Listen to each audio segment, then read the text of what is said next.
देखिए, ताकत हमेशा जंग के मैदान में ही नहीं जीती जाती है। कभी कभी असली जीत तो दरबार के गलियारों में बुद्धि और सही रणनीति से हासिल होती है। आज हम इतिहास से ऐसी ही दो बड़ी दिलचस्प कहानियों को समझने की कोशिश करेंगे। जरा सोचिए, एक ऐसे बादशाह को ना कैसे कहा जाए जिसके एक इशारे पर सल्तनतें बदल जाती हों। यह सवाल किसी की भी रातों की नींद उड़ा सकता है। लेकिन इतिहास में कुछ लोग ऐसे भी थे जिन्होंने ना सिर्फ ना कहा बल्कि अपने अंदाज में कहा। तो चलिए इतिहास के पन्नों को पलटते हैं और इन दो कहानियों की तह तक चलते हैं। देखिए, आज की हमारी ये पूरी बातचीत इसी एक विचार पर टिकी है कि अकल ताकत से कहीं ज्यादा बड़ा हथियार हो सकती है। एक तरफ है तलवार का जोर, जिसकी एक सीमा है, और दूसरी तरफ है शब्द और समझ, जिनकी कोई सीमा नहीं होती। ये एक तरह का सटीक वार है। तो चलिए अपनी पहली कहानी शुरू करते हैं। यह कहानी है शहंशाह-ए-हिंद अकबर की और उस एक राजपूत सामंत की जिसने भरे दरबार में उन्हें चुनौती देने की हिम्मत कर डाली थी। सोचकर देखिए माहौल कैसा होगा। मुगल दरबार लगा है और बादशाह अकबर की तरफ से एक प्रस्ताव आता है। यह सिर्फ शादी का प्रस्ताव नहीं था, यह सियासत थी, एक राजनैतिक गठबंधन का तरीका। इसे ठुकराने का मतलब था सीधे सीधे बगावत का ऐलान करना। अब राजा सुरजनहाड़ा बुरी तरह फंस गए। एक तरफ राजपूत आन बान शान थी जो इस रिश्ते की इजाजत नहीं दे रही थी, और दूसरी तरफ शहंशाह का खौफ था जो ना कहने से रोक रहा था। उस भरे दरबार में दबाव के उन लम्हों में उन्होंने एक ऐसा झूठ बोला जो बहुत चतुराई भरा था। और बस उसी एक पल में दरबार में मौजूद एक नौजवान सामंत कल्ला रायमलोथ इस खतरनाक खेल का हिस्सा बन गए। राजा ने उनकी तरफ इशारा कर दिया और कल्ला ने भी मौके की नज़ाकत को समझते हुए बड़ी बहादुरी से इस झूठ में उनका साथ दिया। वो जानते थे कि इसका अंजाम बहुत बुरा हो सकता है, लेकिन वो पीछे नहीं हटे।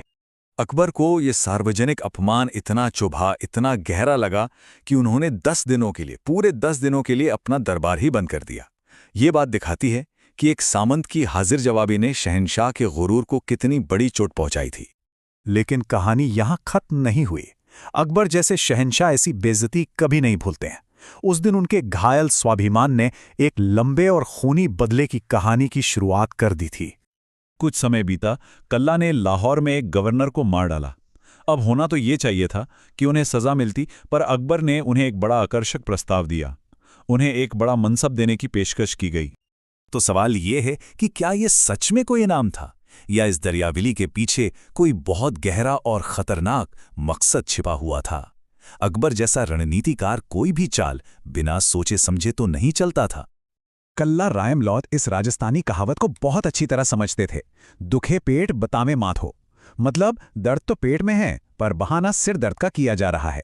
वो समझ गए कि अकबर का असली दर्द तो दरबार में हुई वो बेइज्जती थी, लेकिन अब वो बदला लेने के लिए उनकी बहन से शादी का बहाना बना रहे थे। ये एक जाल था। और बस यहां से टकराव बढ़ता ही चला गया।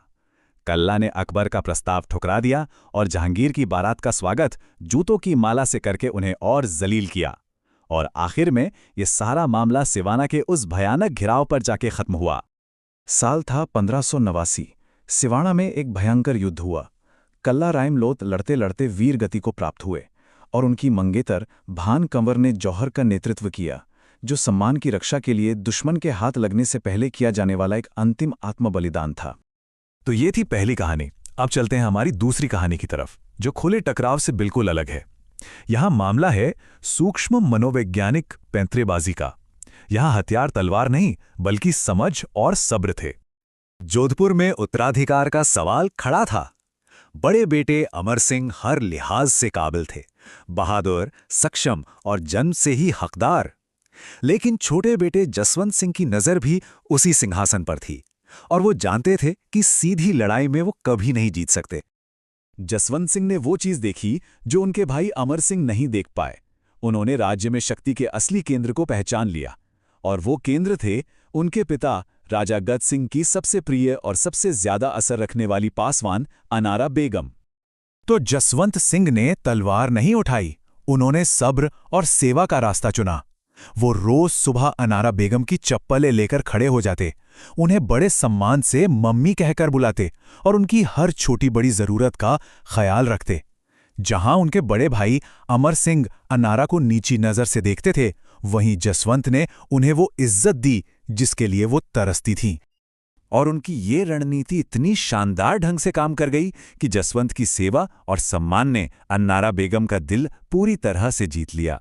एक दिन उन्होंने राजा गज सिंह से सीधे सीधे कह दिया कि अगला राजा तो जसवंत सिंह ही बनेगा, और राजा अपनी प्रिय पासवान की ये बात टाल ही नहीं सके। तो सबसे जरूरी बात यह है कि जसवंत सिंह ने दरबार की असली पावर डायनामिक्स को समझा। उन्होंने इंसानी स्वभाव और रिश्तों की समझ से बिना एक भी लड़ाई लड़े पूरा का पूरा राज्य ही जीत लिया। चलिए अब इन दोनों ही असाधारण कहानियों की तुलना करते हैं और देखते हैं कि ये हमें रणनीति के बारे में क्या सिखाती हैं। ये टेबल दोनों रणनीतियों के बीच का फर्क साफ साफ दिखाती है। देखिए, कल्लाराइम लोथ ने एक शहंशाह के सामने सीना तानकर चतुराई दिखाई। नतीजा हुआ वीरगति, लेकिन उनका सम्मान हमेशा के लिए अमर हो गया। दूसरी तरफ जसवंत सिंह ने विनम्रता और सेवा की चतुराई का इस्तेमाल किया और एक पूरा राज्य ही हासिल कर लिया। तो आखिर में ये सवाल हमें सोचने पर मजबूर करता है, जब अस्तित्व की लड़ाई हो तो ज्यादा कीमती क्या है, सीना तान कर दिखाया गया सम्मान या फिर सोच समझकर झुककर चली गई एक चाल? हर हालात की अपनी एक अलग मांग होती है और सही रणनीति का चुनाव ही तो इतिहास की दिशा तय करता है।